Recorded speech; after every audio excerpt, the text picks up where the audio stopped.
কোরআন মাজিদে আল্লাহ বলছেন নিসাউকুম হারসুলাকুম ফাতু হারসাকুম, পৃথিবীর মানুষ তোমাদের স্ত্রী তোমাদের জমি, তোমাদের স্ত্রী তোমাদের ক্ষেত, তোমরা তোমাদের জমিতে আসো তোমাদের ইচ্ছা মতো, সকালেই কি দুপুরেই কি ভরা পেটে কি সফরের পূর্বেই কি চন্দ্রগ্রহণ লাগলেই কি আর না লাগলেই কি, তোমার স্ত্রী তোমার জমি, তোমার স্ত্রী তোমার ক্ষেত, তুমি তোমার জমিতে আসো তোমার ইচ্ছা মতো। এই কথা কে বলেন?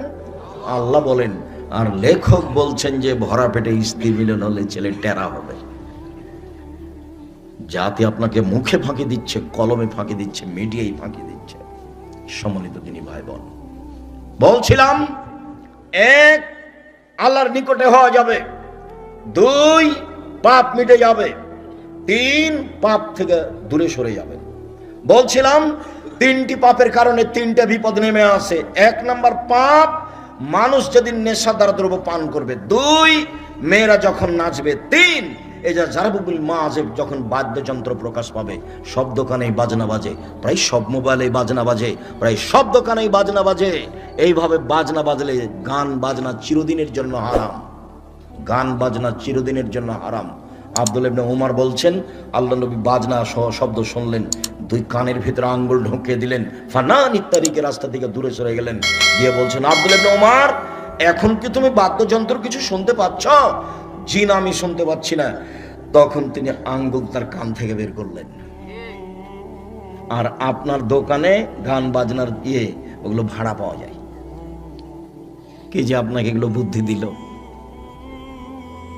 কি করে খাইতে চাচ্ছেন আপনি জীবনে? দুনিয়া মায়েরে খেয়েছেন, আর কোনো ব্যবস্থা নেই। আচ্ছা একটা লোকের কথা বলি, আচ্ছা নাম ধরে বলি, তাতে কি আছে? ধরেন যেন বসুন্ধরা, ওরা কোনো জমি কিনেছে 1 লক্ষ টাকা শতক, যে জমি হলো 1 কোটি টাকা শতক।